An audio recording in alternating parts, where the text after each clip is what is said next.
नमस्कार दोस्तों, मैं हाजिर हूँ आप लोगों के सामने आत्मानुशासन की शक्ति, बहाना बनाना छोड़ दें पुस्तक की अगली पेशकश को आपके सामने प्रस्तुत करने के लिए। दोस्तों, ये अध्याय 9 है और ये जो पुस्तक है इसका जो 8 पार्ट है, पिछले सभी पार्ट का जो लिंक है डिस्क्रिप्शन में अवेलेबल है और मैं जल्द से जल्द इसका भी एक प्लेलिस्ट बनाने वाला हूँ। और अभी तक आपने उस सबको नहीं देखे हैं तो डिस्क्रिप्शन में आप लिंक पर क्लिक करके उसको देख सकते हैं।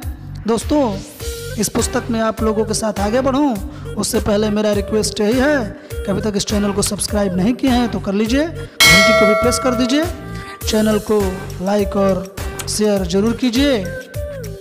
तो दोस्तों, इतना करने के बाद मैं आप लोगों को एक और चीज़ बताना चाहता हूँ कि ये जो चैनल है उस पर सफलता का साधन नाम से भी पुस्तक अवेलेबल है। उसकी पूरी की पूरी जो फुल ऑडियो बुक है वो प्लेलिस्ट में सफलता के साधन नाम से अवेलेबल है। अगर आपने अभी तक उस पुस्तक का अवलोकन नहीं किए हैं तो प्लेलिस्ट में जाइए, उस पुस्तक को देखिए, वीडियो के माध्यम से अवलोकन कीजिए और अपना मोटिवेशन में अपना योगदान दीजिए। तो चलिए शुरू करते हैं आत्मानुशासन की शक्ति, बहाना बनाना छोड़।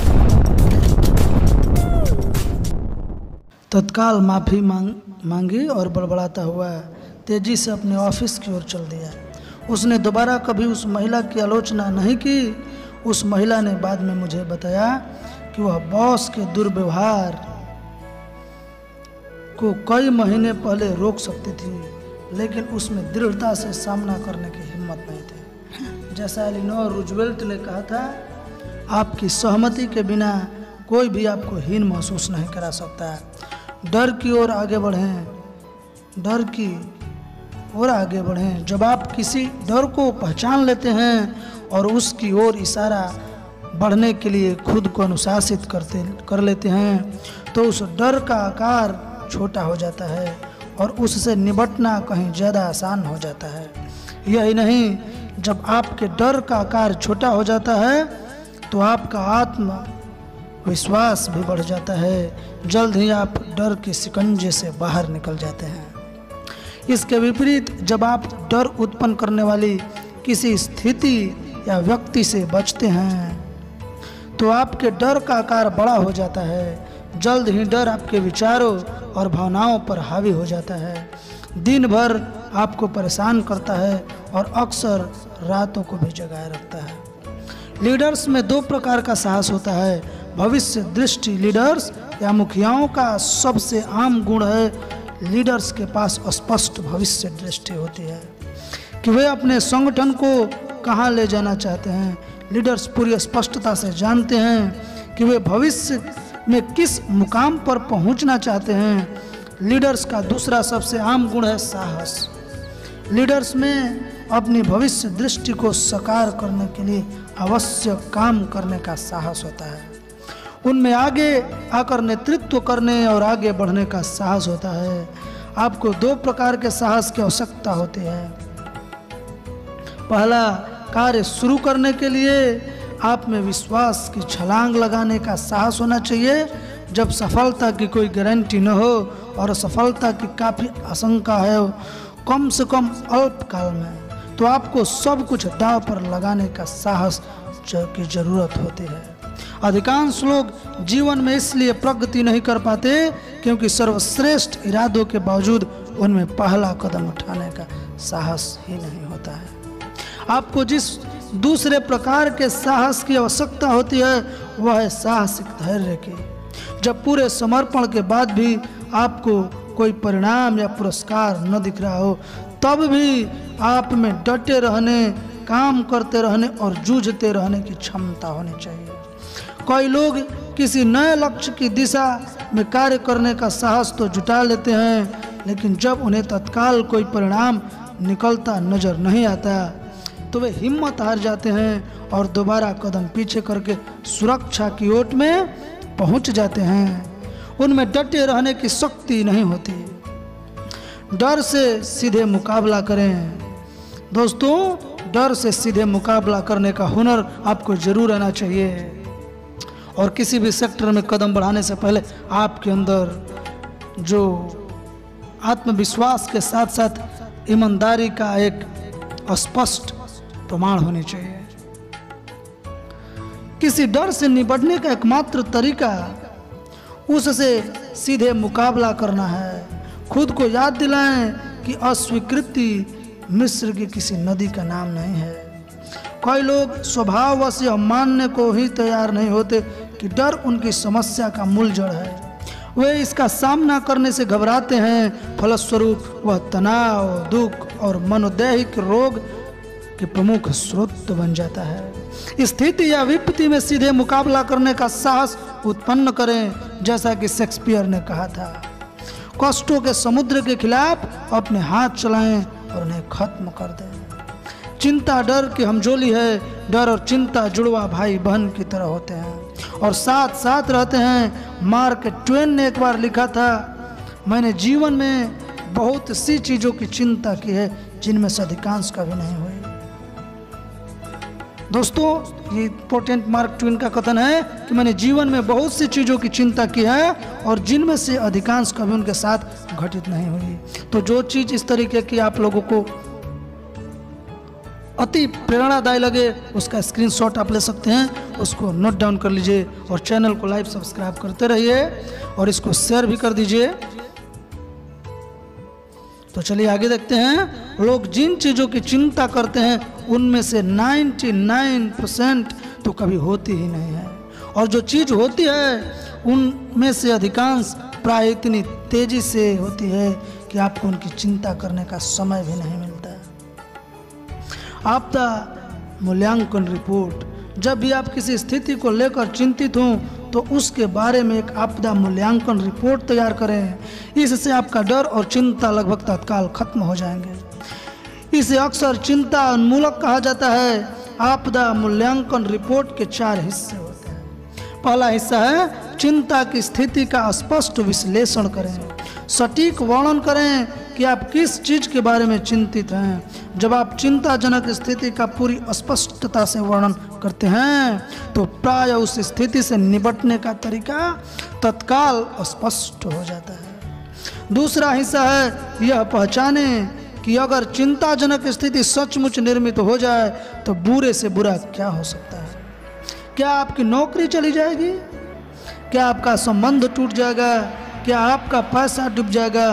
बुरे से बुरे क्या हो सकता है, इसके बारे में स्पष्ट रहें। कई मामलों में आपको यह दिख जाएगा कि बुरे से बुरे स्थिति में भी आप बर्बाद नहीं होंगे। उस स्थिति की वजह से आपको असुविधा या परेशानी तो हो सकती है, लेकिन आप अंततः उससे उबर ही जाएंगे। तब आपको यह एहसास होगा कि इसमें शायद उतनी चिंता नहीं करनी चाहिए जितनी कि आप कर रहे हैं।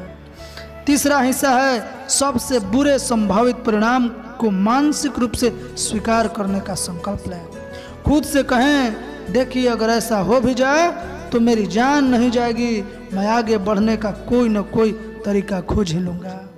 चिंता का अधिकांश तनाव अस्वीकृति की वजह से उत्पन्न होता है।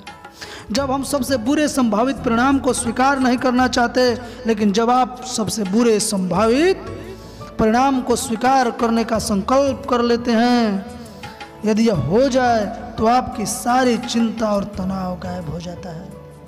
चौथा हिस्सा है सबसे बुरे परिणामों को सुधारने के काम में तुरंत जुट जाए। सबसे बुरा संभावित परिणाम न मिलने यह सुनिश्चित करने के लिए हर संभव कदम उठाएं, तत्काल कर्म करें, कुछ भी करें, आगे बढ़ें, तुरंत काम शुरू कर दें। सबसे बुरी चीज न हो यह सुनिश्चित करने में इतने व्यस्त हो जाएं कि आपके पास चिंता करने का समय ही न रहे। वास्तविक उपचार। अंतिम विश्लेषण में डर या चिंता का एक ही वास्तविक उपचार है अपने लक्ष्यों की दिशा में अनुशासित और उद्देश्यपूर्ण कर्म करने में जुटना है। अपने लक्ष्यों या समस्याओं के समाधानों पर काम करने में इतने व्यस्त हो जाएं कि आपके पास किसी चीज से डरने या उसकी चिंता करने का समय बचे ही ना। जब आप आत्मानुशासन के साहस का अभ्यास करते हैं और डर उत्पन्न करने वाला या करने वाली स्थिति का सामना करने के लिए खुद को विवश करते हैं, तो आपके आत्मसम्मान, स्वाभिमान और आत्मगौरव में वृद्धि होती है। अंततः आप जीवन में उस मुकाम पर पहुंच जाएंगे जहां आपको किसी भी चीज से डर नहीं लगेगा। जब आप में आत्मविश्वास का साथ आगे बढ़ने का साहस आ जाए तो इसके बाद आपको लगन का आत्म अनुशासन भी विकसित करना चाहिए, जिसके बारे में हम अगले अध्याय में बात करेंगे। तो दोस्तों, इस तरीके से हम लोग इस अध्याय को समाप्त करके पहुंच चुके हैं कार्याभ्यास पे।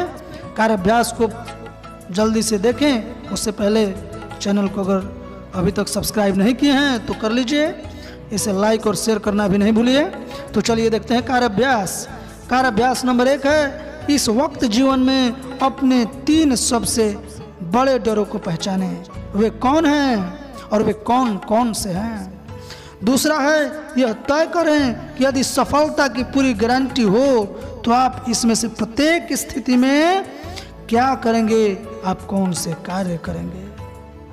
तीसरा कहता है, आप कौन सी चीज हमेशा से करना चाहते थे लेकिन उसका प्रयास करने से घबराते थे।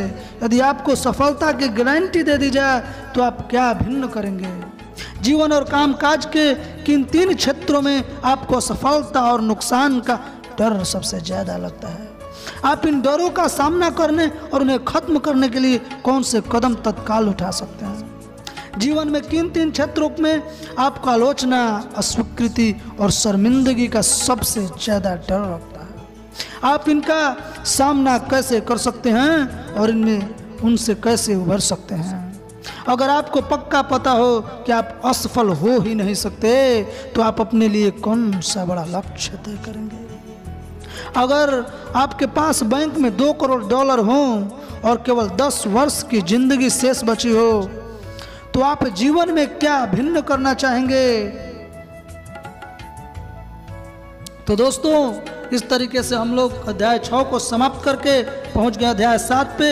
अध्याय 7 कहता है आत्म अनुशासन और लगन। दोस्तों, ये जो अध्याय है बहुत ही महत्वपूर्ण और बहुत ही मोटिवेटेड होने वाली है। इसको शुरू करें, आप लोगों के साथ इस सफ़र में आगे बढ़ें। उससे पहले चैनल को अगर अभी तक सब्सक्राइब नहीं किए हैं और ये जो पुस्तक है आत्म अनुशासन की शक्ति, विश्वास और बहाना बनाना छोड़ दें, इस पुस्तक के माध्यम से अगर मैंने थोड़ा सा भी आप लोगों को आपका वैल्यू बढ़ाने में, आपका मोटिवेशन को हाई करने में मेरा योगदान रहा है तो आप इस चैनल को ज़रूर सब्सक्राइब कीजिए। अपना सपोर्ट मुझे ज़रूर दीजिए। कमेंट करके बताइए कि मुझे और किस पुस्तक पे वीडियो बनानी थी, ताकि मुझे पता चलता है, क्योंकि आप लोगों का कमेंट ही मुझे सही मार्गदर्शन करेगा और मुझे आप लोगों को अधिक से अधिक वैल्यू एडिशन में मदद करेगा। तो दोस्तों, चलिए शुरू करते हैं। आत्मनुशासन और लगन, जल्दी से महान बनने का प्रयास से सचेत रहें। दोस्तों, कान खोलकर सुन लें। इस पुस्तक का एक एक बात अगर आप अपने जीवन में उतार लेते हैं तो आप अपने दोस्तों से और आप अपने रिश्तेदारों से 1 साल आगे निकल जाइएगा और आपको महान बनने से कोई ताकत नहीं रोक सकती है। तो जो चीज़ मैं बार बार इसीलिए आप लोगों के साथ आग्रह करता हूं कि जो चीज़ आपको अच्छा लगे, शायद समझ में थोड़ा सा भी आए, तो उसे ज़रूर लिखिए, उसका स्क्रीनशॉट लीजिए और इसका एक पार्टिकुलर नोट बनाइए, इसके जो वक्तव्य है और इसके कथन का। तो जल्दी से महान बनने का प्रयास से सचेत रहें। 10,000 में से 1 प्रयास ही कामयाब हो सकता है। वह बहुत ही भयावह अनुपात है। किसने कहा है? Benjamin Disraeli. लगन एक सक्रिय अनुशासन है। विपत्तियों और अस्थायी असफलताओं के बावजूद लगन पूर्वक काम करने की क्षमता जीवन में सफलता पाने के लिए अनिवार्य है। नेपोलियन हिल ने कहा था, लगन चरित्रवान व्यक्ति के लिए वैसे ही है जैसे कार्बन स्टील के लिए। लगन सफलता का प्राथमिक कारण है। लगन क्या है? तो लगन सफलता का प्राथमिक कारण है। दूसरी ओर लगन की कमी यानी जल्दी हार मान लेना असफलता का प्राथमिक कारण है। आत्मनुशासन और आत्मसम्मान के बीच सीधा संबंध होता है। हर बार जब भी आप खुद को वह कार्य करने के लिए अनुशासित करते हैं जो आपको करना चाहिए, जब आपको करना चाहिए, यानी जो आपको करना चाहिए, जब आपको करना चाहिए, चाहे आपका मन हो या न हो, तो इससे आपका आत्मसम्मान बढ़ता है। इसी तरह आत्मसम्मान और लगन के बीच भी सीधा संबंध होता है। जब आप लगन से काम करते हैं और संभावित असफलता के बावजूद आगे बढ़ने के लिए खुद को विवश करते हैं तो इससे आपका आत्मसम्मान बढ़ता है। आत्मानुशासन का प्रत्येक कार्य आत्मानुशासन के अन्य कार्यों को शक्ति देता है। लगन से किया गया प्रत्येक कार्य लगन के अन्य कार्यों को शक्ति देता है। जब आप लगन पूर्वक काम करने के लिए खुद को बार बार अनुशासित करते हैं तो आप स्वयं को ज़्यादा पसंद करने लगते हैं और अपना ज़्यादा सम्मान करते हैं। आप ज़्यादा शक्तिशाली और आत्मविश्वासी बन जाते हैं। अंततः आप अजेय बन जाते हैं और दुनिया की कोई ताकत आपको रोक नहीं पाती। लगन अपना पुरस्कार कराएगी। लगन अपना पुरस्कार स्वयं है। जब आप किसी काम में लगन पूर्वक जुटे रहने के लिए खुद को विवश करते हैं, चाहे वह काम छोटा हो या बड़ा, तो आप अपने बारे में ज़्यादा खुश और बेहतर महसूस करते हैं। जब आप एक अतिरिक्त मील आगे तक जाते हैं और मिलने वाली तनख्वाह या उम्मीद से ज़्यादा काम करते हैं तो इससे आपका आत्मसम्मान बढ़ता है। आपको अपने जीवन पर अधिक शक्ति और नियंत्रण का एहसास होता है। अपने करियर में जब आप तनख्वाह से ज़्यादा काम करते हैं तो आप देवदूतों की जमात में पहुंच जाते हैं। जीवन में विजेताओं और पराजितों का आधारभूत अंतर यही होता है, विजेता कभी हार नहीं मानते और हार मानने वाले कभी विजेता नहीं बनते हैं। दोस्तों याद रखिए। तो इस तरीके से आप स्वयं के सकारात्मक बातचीत करके अपनी लगन की क्षमता बढ़ा सकते हैं। ये शब्द हैं और ये शब्द बोले, क्या बोले कि मुझे रोका नहीं जा सकता। कोई भी बड़ा काम शुरू करने से पहले मन ही मन यह सोचकर अपनी प्रोग्रामिंग करें, मैं कभी हार नहीं मानता। जीवन की हर सार्थक चीज प्राप्त करने के लिए आपको लगन के इम्तहान में उत्तीर्ण होना पड़ता है। यह इम्तहान आमतौर पर स्नैप क्विज की तरह प्रत्याशित रूप से बिना किसी चेतावनी के सामने आ जाता है। अचानक कोई बड़ी विपत्ति, समस्या, स्थायी असफलता या आपदा आपके सामने आ जाती है। इस इम्तहान की घड़ी माने विपरीत परिस्थितियों में ही यह पता चलता है कि आप किस मिट्टी के बने हैं। इसी समय आप स्वयं और दूसरों के सामने अपनी सच्ची चारित्रिक शक्ति और सफलता का संकल्प प्रदर्शित करते हैं। आपकी प्रतिक्रिया करने की जो क्षमता है, दोस्तों ये मिसप्रिंट है, दामता नहीं होगा, क्षमता है। आपकी प्रतिक्रिया करने की जो क्षमता, विपत्तियों पर प्रभावी प्रतिक्रिया करने की आपकी जो क्षमता है, यानी आपकी जिम्मेदारियों का स्तर, इस बात का पैमाना है कि सफलता के लिए आप कितने तैयार हैं। अचानक कोई बड़ी विपत्ति या समस्या सामने आने पर आप कुछ समय के लिए स्तब्ध रह जाएंगे। यह भावना काफी कुछ वैसी ही होती है जैसे आपके भावनात्मक पेट में किसी ने जमकर मुक्का मार दिया हो। आप कुछ पल या कुछ मिनट तक कुछ नहीं कर पाएंगे। इस दौरान आप प्राय हताश हो जाएंगे या अपने भाग्य को कोसने लगेंगे। आप कहेंगे, मैं ही क्यों, मुझे ही क्यों चुना गया। बहरहाल यह महत्वपूर्ण नहीं है कि आप कितनी नीचे गिरते हैं, महत्वपूर्ण तो यह है कि आप गिरने के बाद कितने ऊंचे उठते हैं। आपका लक्ष्य जल्दी से जल्दी ऊपर उठना है। अप्रत्याशित झटकों के बाद ऊपर उठने की क्षमता दीर्घकालीन सफलता के लिए बहुत जरूरी है। एक योद्धा का सूत्रवाक्य याद रखें, मैं खून बहाना बंद होने तक कुछ देर लेटा रहूँगा, यानी मैं खून बहाना बंद होने तक कुछ देर लेटा रहूँगा और उसके बाद मैं उठकर दोबारा लड़ने लगूँगा। जब चीज़ें गड़बड़ हो तो हाथ पर हाथ धरकर न बैठें, सदमा महसूस न करें, पीछे न हटें। अच्छी से अच्छी योजनाएं भी अक्सर गड़बड़ा जाती है। निराशाओं और झटकों को जीवन का हिस्सा मानकर चलें। गहरी सांस लें और टुकड़ों को बटोरें और फिर आगे निकल जाएं। आशावाद आपको शक्ति देता है। सफलता और लगन के लिए आपको जिस सबसे महत्वपूर्ण गुण की जरूरत है वह है आशावाद। इसका अर्थ है स्वयं पर और अपनी क्षमता पर पूरा विश्वास कि आपको अंततः सफलता जरूर मिलेगी। विपरीत परिस्थितियों में आशावादी बने रहने के लिए अपने विचारों को नियंत्रित और अनुशासित करने की जरूरत होती है। ऐसे में अपने विचारों को नियंत्रित करें अफसोस के दलदल में न फंसे रहें। याद रखें, आप किस्मत के मारे या दुर्भाग्य के शिकार नहीं हैं, आप एक वयस्क हैं और अपने जीवन के प्रभारी हैं। आप वही कार्य कर रहे हैं जिसे आपने अपनी इच्छा से चुना है। हर काम में विपत्तियों का आना स्वाभाविक है, उन्हें सफलता की राह के गति का अवरोधक मानकर आगे बढ़ जाएं। दूसरे को दोष देने या बहाना बनाने से पूरी तरह से इनकार कर दें। जब आप शिकायत करते हैं या दूसरे को दोष देते हैं तो इससे अपनी ही नज़रों में आपका कद छोटा हो जाता है। इससे भी बुरी बात यह है कि इससे आपकी व्यक्तिगत शक्ति कम होती जाती है। आलोचना या शिकायत करते समय आप ज़्यादा कमज़ोर महसूस करते हैं और स्थिति से अच्छी तरह निपटने की आपकी क्षमता एकदम कम हो जाती है। इसके बजाय हर विपत्ति का स्वागत करते हुए बार बार दोहराएं, इसके लिए मैं जिम्मेदार हूँ। दूसरों पर दोष मढ़ने के बजाय यह विचार करें कि जो हुआ है उसके लिए आप कैसे जिम्मेदार हो सकते हैं। कोई बहाना नहीं चलेगा। प्रकृति प्रतिक्रियाशील बनाम प्रोएक्टिव, यानी रिएक्टिव वर्सेस प्रोएक्टिव कह रहा है कि क्या हुआ है और दोष किसका है।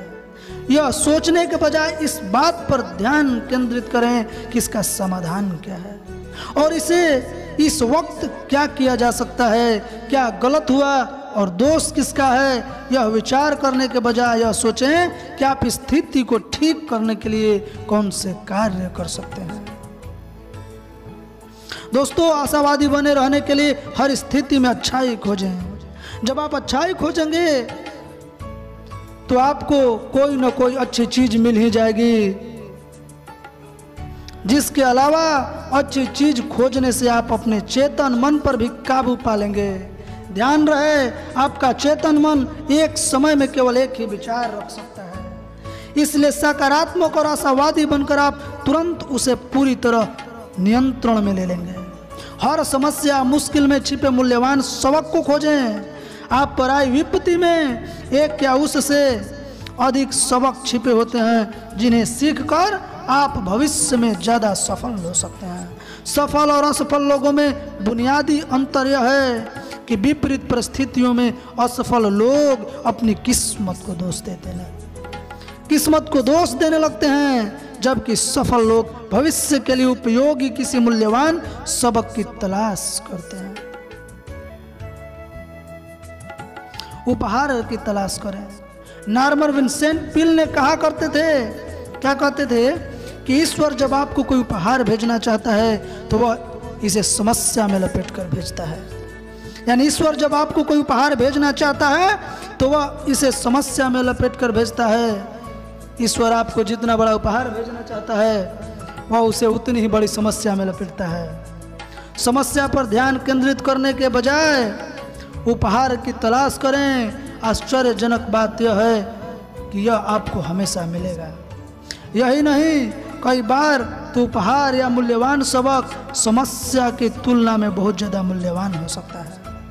कई बार किसी समस्या से निपटने और निपटते समय सीखा गया एक छोटा सा सबक भी आपकी दीर्घकालीन सफलता की कुंजी हो सकता है। जैसा नेपोलियन हिल ने लिखा है, हर समस्या या बाधा के भीतर समान या अधिक बड़े अवसर या लाभ का बीज छिपा होता है। आपका काम तो सिर्फ इसे खोजना है। विपत्ति आने पर हमेशा यह कल्पना करें कि आप एक शक्तिशाली और संकल्पवान व्यक्ति हैं। प्रथम विश्व युद्ध में एक ब्रिटिश जनरल के वरिष्ठ अधिकारियों ने उसका वर्णन इस तरह किया था। वह लोहे के खूंटे की तरह बर्फीली जमीन में अटल खड़ा रहा। जब भी आपके सामने किसी तरह की मुश्किल या समस्या है तो आपका वर्णन भी ऐसा ही होना चाहिए। बर्फीली जमीन में लोहे की खूंटों की तरह अटल बनने का संकल्प करें, यानी समस्याओं के सामने पैर टिका दें अंगद की तरह। और पहले से ही संकल्प करें। क्या करें? पहले से ही संकल्प करें। जब आप पहले से ही यह संकल्प कर लेते हैं कि आप कभी हार नहीं मानेंगे तो आपकी सफलता लगभग तय हो जाती है। अंतिम विश्लेषण में आपको दरअसल आपके सिवा कोई दूसरा नहीं रोक सकता है। जीवन में इससे कोई फर्क नहीं पड़ता कि आप कितनी बार नीचे गिरते हैं, सारा फर्क तो इस बात से पड़ता है कि आप कितनी बार उठकर दोबारा खड़े होते हैं। अगर आप लगातार उठकर खड़े होते रहेंगे और आगे बढ़ते रहेंगे तो अंततः अपने लक्ष्य तक पहुंचे जाएंगे। जब आप विपत्ति में भी लगन से जुड़े रहने का आत्मानुशासन दिखाते हैं तो इससे आपका आत्मसम्मान और आत्मविश्वास हर बार बढ़ता है। आत्मसम्मान बढ़ने पर आप ज्यादा शक्तिशाली, दृढ़ और अजेय महसूस करते हैं। असली इससे अगली बार और उससे भी अगली बार लगन से जुटे रहने की क्षमता बढ़ जाती है। विपत्ति का सामना करते समय अनुशासित होकर आप अपने जीवन को आत्मसम्मान और अनुशासन, लगन के ऊर्ध्वगामी चक्र पर पहुंचा देते हैं।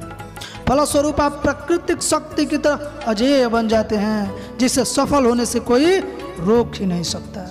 लगन सक्रिय आत्मानुशासन है। खंड 2 में आप सीखेंगे कि अपने जीवन के व्यवहारिक क्षेत्रों में इन सिद्धांतों का पालन करने के लिए आप कौन सा निश्चित चीजें कर सकते हैं ताकि आपको अपने कामकाज और करियर में ज़्यादा सफलता मिले और आप आगे आने वाले महीनों और सालों में अपनी पूरी क्षमता को साकार कर सकते हैं। तो दोस्तों, इस तरीके से इस अध्याय में के कार्याभ्यास में आ गए हैं। कार्याभ्यास यानी अध्याय जो 7 है अब समाप्त होने वाला है, तो कार्याभ्यास देख लेते हैं। पहचाने कि आपके जीवन का वह एक क्षेत्र कौन सा है जिसमें आपको अपना लक्ष्य प्राप्त करने के लिए ज्यादा लगन से काम करना चाहिए। फिर उस क्षेत्र में कार्य शुरू कर दें। अपने जीवन के किसी एक लक्ष्य को पहचाने जिसे प्राप्त करने में आप सिर्फ इसलिए नाकाम रहे क्योंकि आप अंत तक लगन नहीं रख पाए। उस क्षेत्र में सफल होने के लिए आप आज कौन से कदम उठा सकते हैं। पहचाने कि आप किस बड़े लक्ष्य को सिर्फ इसलिए प्राप्त कर पाए क्योंकि आप लगन से जुटे रहे और अपनी मुश्किलों के बावजूद हार मानने से इनकार कर दिया। जीवन में अपना प्रमुख निश्चित लक्ष्य तय करें, वह लक्ष्य जिसे प्राप्त करने से आपके जीवन पर सबसे अच्छा प्रभाव होगा। अपना लक्ष्य स्पष्टता से लिखें, उसे प्राप्त करने के लिए और उसे प्राप्त करने की विस्तृत कार्य योजना बनाएं और फिर खुद से कहें असफलता का विकल्प ही मौजूद नहीं है। यानी आप जो लक्ष्य बनाए हैं उसमें असफल होने की कोई चांस नहीं है, ये स्वयं से दोहराएं। आज ही एक निर्णय लें कि चाहे जो हो जाए आप सफलता मिलने तक जुटे रहेंगे क्योंकि मुझे सफल होने से कोई रोक नहीं सकता है। 7 कहता है पॉइंट नंबर 7, एक महत्वपूर्ण लक्ष्य तय करने और उसे प्राप्त करने का संकल्प करें। यह संकल्प करें कि आप राह में आने वाली अवश्यंभावी मुश्किलों, समस्याओं और विपत्तियों के बावजूद तब तक जुटे रहेंगे जब तक कि आप अपने लक्ष्य को प्राप्त करने में सफल न हो जाएं। यही प्रक्रिया बार बार तब तक दोहराते रहें जब तक कि लगन की आपकी आदत न पड़ जाए। तो दोस्तों, इस तरीके से जो खंड 1 होता है समाप्त। अब हम लोग देखेंगे खंड 2 में, अध्याय यानी 7 तक था और ये आ गया है। देखिए खंड 2 पढ़ेंगे, व्यवसाय, बिक्री और आर्थिक क्षेत्र में आत्मानुशासन, अगली वीडियो में। और मुझे दीजिए आज इजाज़त, अगली वीडियो में खंड 2 में फिर मिलेंगे। और चैनल को सब्सक्राइब नहीं किए हैं तो सब्सक्राइब कर लीजिए, लाइक और शेयर अवश्य कर दीजिए। और जय श्री राम, जय हिंदुस्तान।